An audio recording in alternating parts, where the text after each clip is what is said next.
최정현입니다. 오늘은 제가 S클래스 첫 영상으로 외관, 내관 튜닝하는데 어느 정도 비용이 들어가는지 소개해 드리려고 합니다. 일단 외관 같은 경우에는 대부분을 이제 애프터 제품으로 튜닝을 했고요. 지금 보이시는 헤드램프 같은 경우는 가격이 대략 230만원 정도입니다. 양쪽 다 해서요. 이게 제가 알기로 종류가 두 가지가 있는데, 제가 한 헤드램프는 전기형 인텔리전트 라이트랑 호환이 돼요. 그래서 야간에 오토 상향등을 켜두면은 부분적으로 상향등이 점등되고 꺼지는데, 아무래도 순정보다는 작동하는 게 어설프긴 합니다. 광량 같은 경우는 순정보다는 떨어지긴 하는데 그렇다고 크게 불편할 정도는 아니에요. 그릴 같은 경우도 마찬가지로 애프터 제품으로 작업했고요.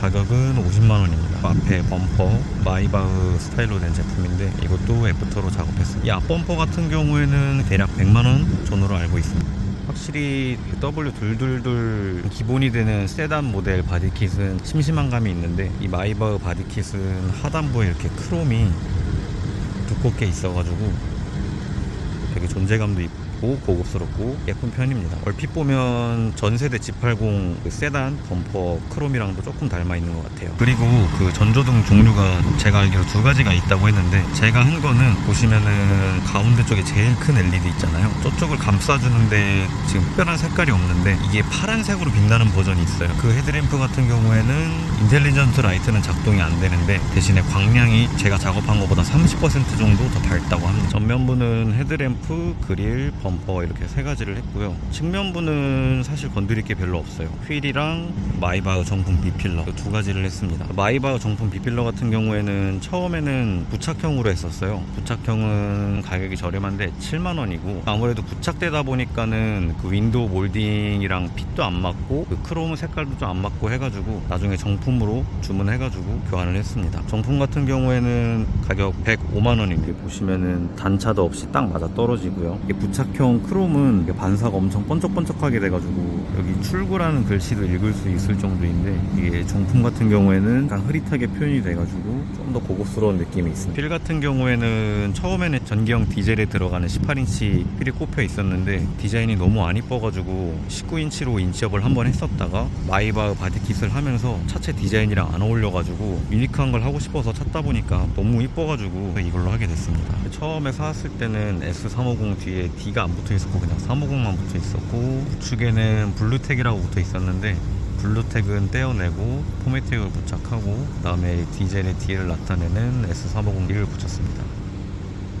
역시 블루텍보다는 D가 붙은 게 깔끔하죠. 근데 뒷모습 진짜 이쁘지 않나요? 후기형이 2017년 나온 걸로 아는데 벌써 5년이 됐는데 제가 봤을 땐 너무 예쁩니다. 마이바흐로 튜닝을 하시게 되면 후면부는 범퍼를 교체할 필요가 없어요. 비용이 S63이나 뭐 AMG 라인 룩에 비해서 절감이 됩니다. 100만원 정도 절감이 되는데, 전기형이랑 후기형은 이 범퍼는 같고 아래에 보시면은 이 디퓨저만 다르거든요. 머플러 팁이랑. 그래서 이것만 교환해 주셔도 되기 때문에 비용이 그렇게 생각보다 많이 나가지는 않습니다. 아래 머플러 팁이랑 디퓨저 같은 경우에는 95만원 정도 하고요. 그리고 여기 지금 가운데 보이시는 크롬 몰딩, 가로로 긴 몰딩 같은 경우는 7만원 정도 합니다. 그리고 테일램프는 애프터 제품이고 비용은 약 65만원 정도 합니다. 실내에서 작업한 것 중에 하나는 화면에 보시면 원래는 둘둘둘 전기형은 안드로이드 오토랑 카플레이가 지원이 안 되는데, 다행스럽게도 사제로 나와 있는 제품이 있어요. 인디워크 회사에서 나온 제품인데 안드로이드 오토도 노래랑 지도랑 이렇게 분할해서 사용 가능합니다. 무선으로도 사용이 가능한데, 안드로이드 오토 같은 경우에는 무선으로 사용을 하면은 화면 전환할 때 약간 좀 버벅임이 있어요. 근데 이걸 유선으로 연결하면은 훨씬 쾌적하게 사용이 가능하긴 한데, 탈 때마다 이쪽에서 선을 연결하는 게 상당히 번거롭기 때문에 저는 그냥 무선으로 사용하고 있습니다. 카플레이 같은 경우에는 안드로이드 오토랑은 다르게 유선이랑 무선이랑 속도에서 차이가 크지는 않더라고요. 그리고 애플 같은 경우에는 무선으로 여기에 아이폰 화면 미러링이 되는데, 안드로이드 오토 같은 경우에는 그게 안 돼서 이쪽에 있는 케이블로 연결을 해야 미러링을 사용할 수 있습니다. 가격은 출장으로 설치를 했는데 65만원 나왔고, 작업하시는 분이 되게 베테랑이셔가지고 작업하는 데는 40분 정도밖에 안 걸렸습니다. 그리고 또 작업한 거는 가운데에 원래 아날로그 시계 있잖아요. 이 벤츠 기본 엠블럼이 달린 시계가 있는데 상위 모델에만 들어가는 아이로 교체를 했습니다. 이게 청판, 적판, 그러니까 뒤에 있는 시계판이 제 거는 파란색인데 검은색인 것도 있고 노란색도 있어요. 근데 저는 파란색을 좋아해서 파란색으로 작업을 했습니다. 가격은 생각보다 저렴하게 했어요. 25만 원입니다. 그리고 S클래스에서 아마 제일 많이 하는 아이템이 아닐까 싶은데 A필러 쪽 부메스터입니다. 양쪽에 45만 원인데 저 같은 경우에는 제가 이 부메스터랑 이 IWC 시계를 고민하고 있으니까 사장님이 같이 하시면은 5만원씩 빼준다고 하셔가지고 전 10만원 빼서 70이 아닌 60에 좀 저렴하게 했습니다. 그리고 이거는 생각보다 많이들 안 하시는데 보통 A필러 쪽만 하시는데 저는 이 선글라스 을 거의 안 쓰기 때문에 여기에도 스피커가 들어가면 좋다고 생각해서 작업했는데 해놓으니까 되게 고급스럽거든요. 이거는 작업비용 45만원 주고 했어요. 그 다음에 이거는 별거 아닌데 제가 차 사고 얼마 안 있어가지고 스위치 열고 잠그는 버튼이 스크래치가 났더라고요. 그래가지고 이걸 어떻게 하면 좋을까 생각하다가 알리에 찾아보니까는 이렇게 알루미늄 느낌으로 해가지고 부착형으로 파는 게 있더라고요. 이게 10,000원도 안 하는 건데 이걸로 사서 덮어 씌우니 좀 고급스럽기도 하고 괜찮은데 단점이 뒤쪽에 백그라운드 조명이 들어오는데 이게 위에 더 씌우는 거다 보니까 그 조명이 좀 약해져요. 여기 윈도우 스위치는 되게 선명하게 들어오는데 이쪽 버튼은 약간 좀 아무래도 더 씌웠다 뭐 빛이 선명하게 보이지는 않습니다. 그리고 실내에서 마지막으로 소개해드릴 거는 이쪽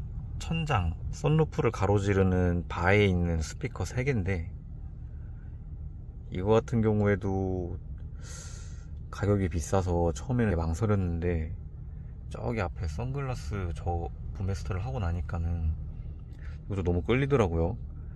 다행히 저는 저렴하게 했어요. 지금 작업하게 되면 이거 각각 60, 60에서 180입니다.